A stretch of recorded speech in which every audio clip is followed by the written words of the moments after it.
History often turns on moments so small they barely register at the time. A glance, a pause, a misunderstood sentence. Today's story begins with one such moment, a single conversation that altered the course of a military campaign and led to the loss of more than 6,000 lives. As you listen, ask yourself how many tragedies are born not from malice, but from words that fail to carry their true meaning. As we go deeper, leave a comment sharing what you believe is the most dangerous factor in wartime decisions: pride, pressure, or miscommunication. Before we continue, if stories like this help you see history from a deeper perspective, subscribe to the channel, leave a like, and write a comment connected to the theme of leadership and responsibility in moments of crisis. Your participation keeps this discussion alive. In the summer of 1944, the Allied forces stood at a critical turning point in Western Europe. The Normandy landings had succeeded, but victory was far from secured. German resistance, though weakened, remained fierce, organized, and dangerous. Every mile forward was paid for in blood, and every decision carried consequences measured in human lives. At the center of the Allied command stood two men whose relationship would shape the next phase of the war: Winston Churchill and Bernard Montgomery. Churchill, the British Prime Minister, was a leader driven by vision, emotion, and an unshakable belief in bold action. He saw the war not just as a military struggle, but as a test of national spirit and historical destiny. Montgomery, by contrast, was methodical, cautious, and deeply focused on preparation. He believed battles were won before they were fought, through planning so detailed that chance itself was minimized. Their personalities clashed quietly but constantly, even when respect existed on the surface. As Allied forces pushed inland from the beaches, pressure mounted to deliver a decisive blow. The world was watching, politicians were impatient, and commanders feared that delays would allow German forces to regroup. Churchill wanted momentum. He wanted speed. He wanted a dramatic breakthrough that would justify the immense cost already paid. Montgomery wanted time. He wanted stronger supply lines, clearer intelligence, and absolute confidence before committing thousands of men to a single decisive operation. The conversation that changed everything took place against this backdrop of tension. It was not a heated argument, nor a shouted confrontation. It was calm, measured, and deceptively ordinary. Churchill questioned the pace of operations and pressed Montgomery on when a decisive strike could be launched. Montgomery, confident in his planning, explained that success was possible if conditions aligned as expected. He spoke of optimism, opportunity, and the likelihood of a breakthrough if resources were committed fully. What Montgomery intended as cautious confidence was interpreted by Churchill as readiness. What was meant as conditional became, in the Prime Minister's mind, a green light. Neither man clarified the assumptions behind the words. Neither paused to ensure they were speaking the same language of risk and consequence. In war, ambiguity is dangerous, and this moment was soaked in it. Soon after, approval was given for an ambitious airborne operation designed to leapfrog German defenses and seize key bridges deep behind enemy lines. The plan depended on speed, surprise, and the assumption that German resistance in the area was weaker than reported. Thousands of airborne troops were prepared, briefed, and loaded into aircraft, many of them young men experiencing combat for the first time. As engines roared and planes lifted into the sky, few knew that the foundations of the operation rested on a fragile misunderstanding. Intelligence warnings were minimized. Doubts were set aside. Confidence, once expressed in conversation, had hardened into certainty on paper. The men descending into enemy territory carried not only weapons and supplies, but the invisible weight of decisions made far above them. They would soon discover that the reality on the ground was far different from what had been discussed in that quiet exchange.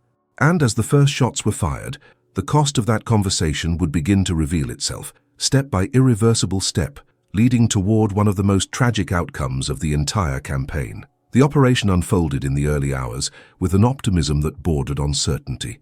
Paratroopers descended through darkness and smoke, landing far from where many had intended, scattered by anti-aircraft fire and unexpected weather conditions. Radios failed, units became fragmented, and carefully synchronized timetables began to collapse within minutes. Still, the men pushed forward, believing that ground forces would soon reach them and secure their positions. On the ground, the situation was far more dangerous than Allied planners had anticipated. German armored divisions, believed to be resting or refitting, were not only present, but ready. Veteran troops occupied the very areas that airborne units had been told would be lightly defended. What was meant to be a swift seizure of strategic bridges turned into brutal, close-range combat in unfamiliar territory, with little support and dwindling supplies. Montgomery, monitoring reports as they arrived, began to realize that the assumptions underpinning the plan were unraveling. Resistance was stronger, progress was slower, casualties were mounting. Yet the momentum of the operation made retreat difficult to even consider. Too many men were already committed, too many resources in motion. The logic of escalation took hold. Success, it was believed, could still be achieved if pressure was maintained just a little longer. Churchill, receiving updates through layers of command, remained hopeful.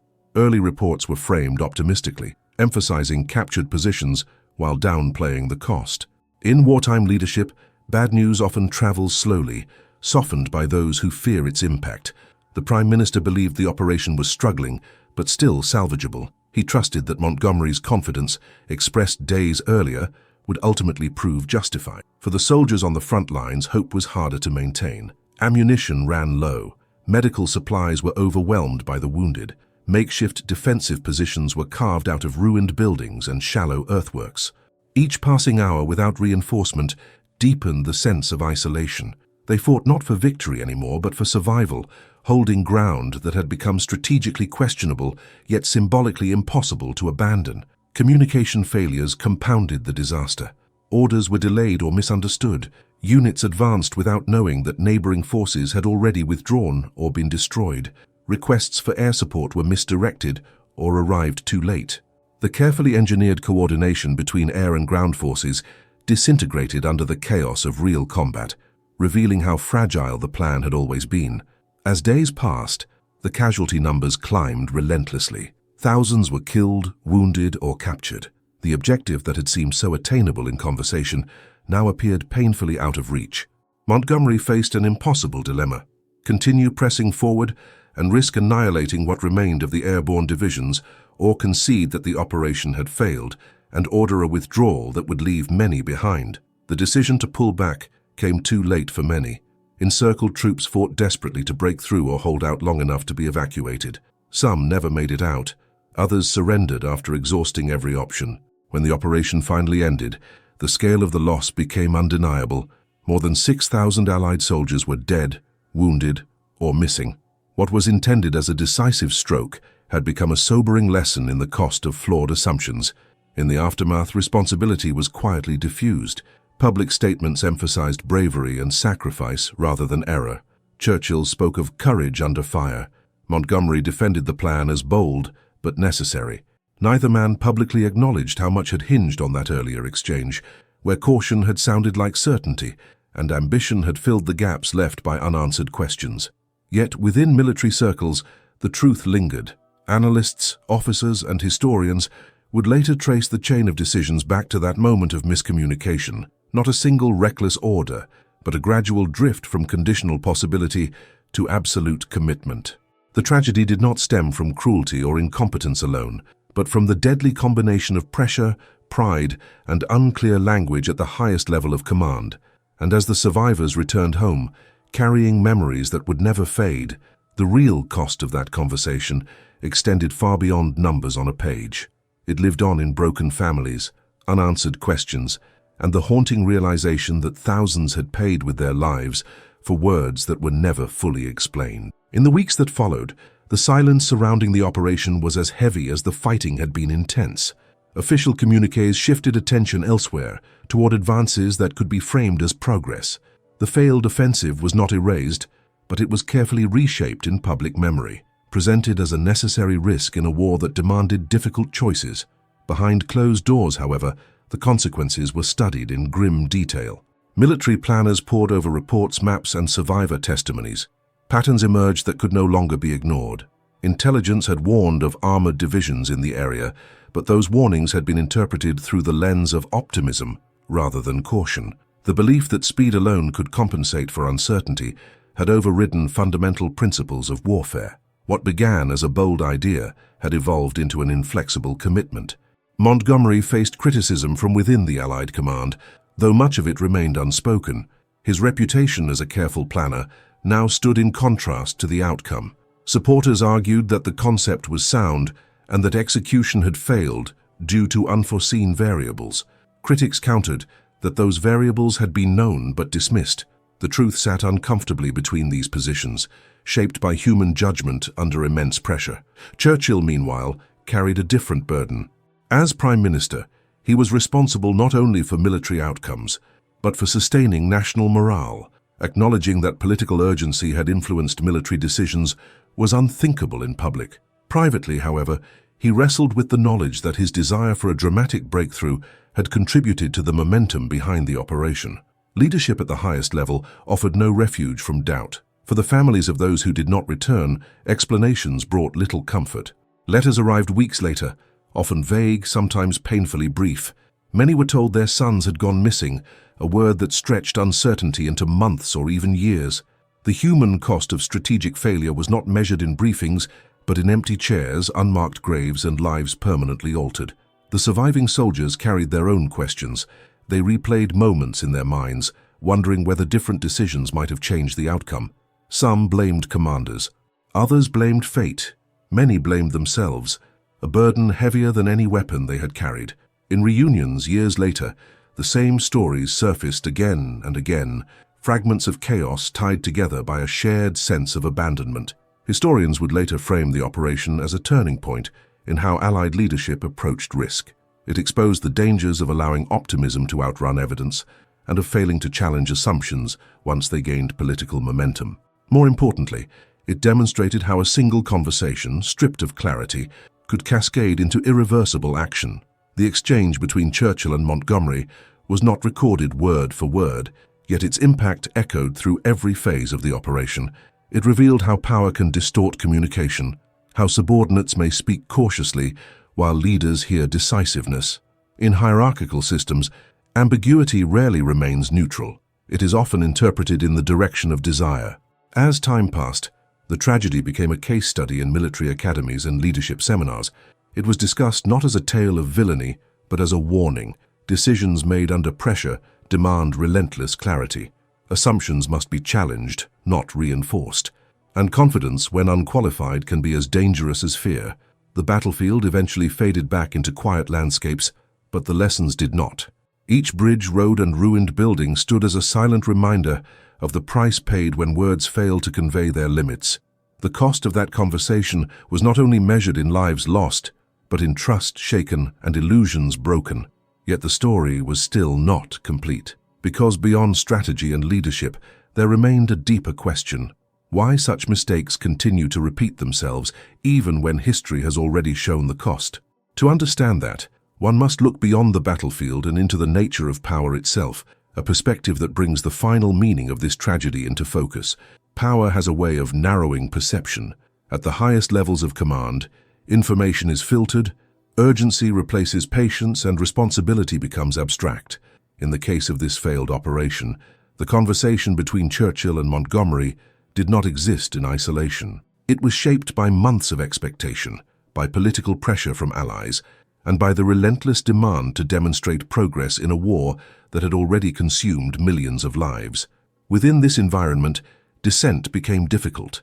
Officers who raised concerns about intelligence gaps or logistical weaknesses often softened their language, careful not to appear obstructive.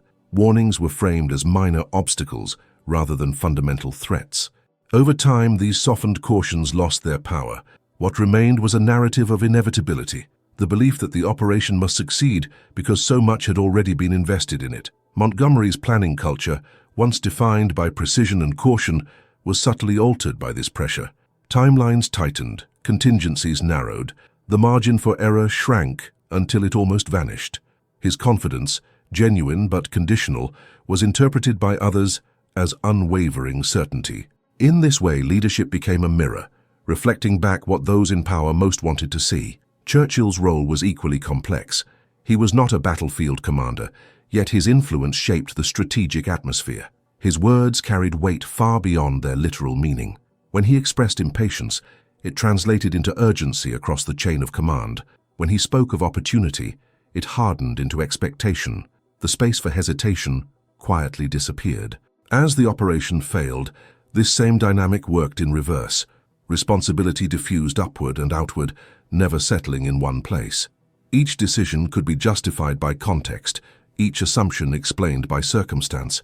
No single individual could be blamed without implicating the entire system that allowed ambiguity to guide action.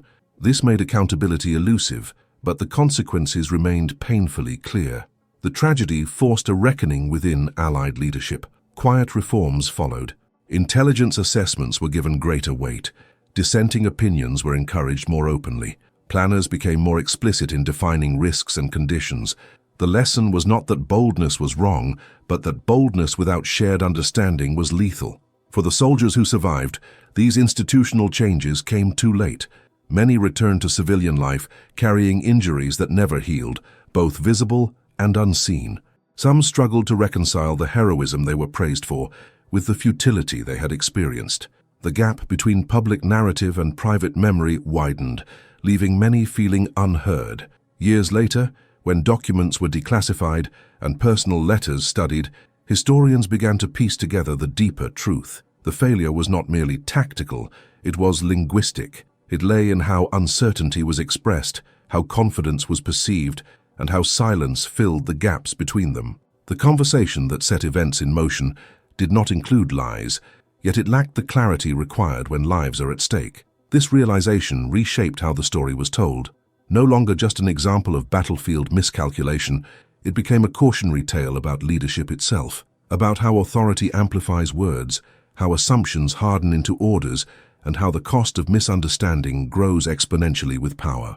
As memory faded and new generations took command, the question remained unresolved. Had the lesson truly been learned, or merely acknowledged? History suggests that while details change, patterns endure.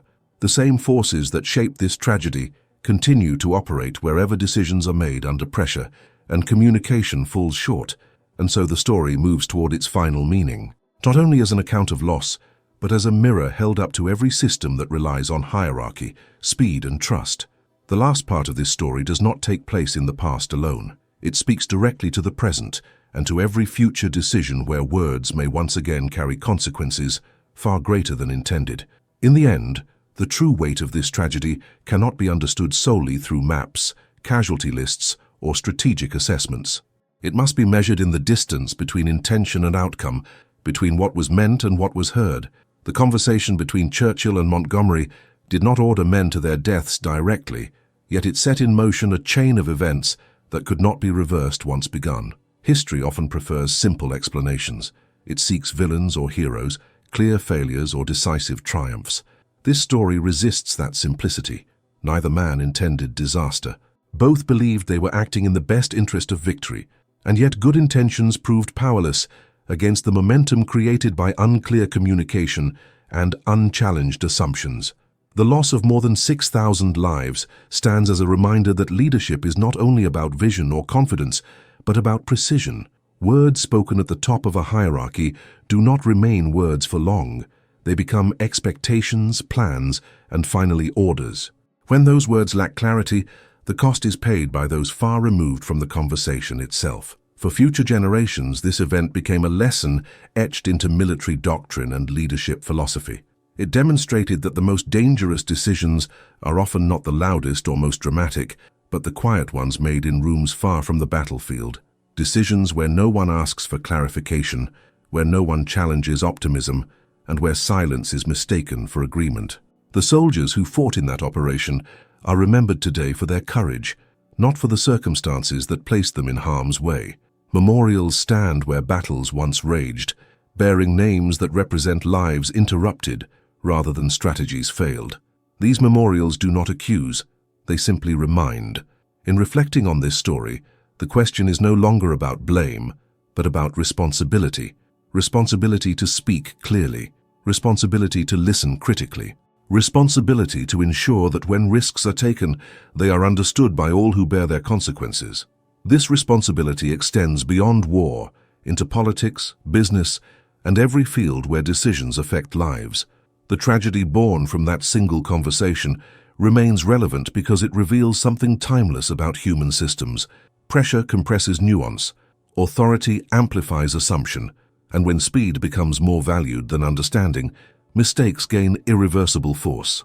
As you think about this story, consider how often similar dynamics unfold in quieter forms today. How many outcomes are shaped by conversations where questions go unasked, doubts go unspoken, and confidence fills the silence? History does not repeat itself exactly, but it often echoes in familiar patterns. This is why the story endures, not because of the battle itself, but because of what it teaches about leadership, communication, and the fragile line between success and catastrophe. The 6,000 lives lost were not numbers. They were the final cost of a moment where clarity failed and momentum took control. And if there is one lasting lesson to carry forward, it is this. In moments of great consequence, words must be chosen with care, challenged with honesty, and understood without assumption. Because sometimes the difference between victory and tragedy is not found on the battlefield, but in a single conversation.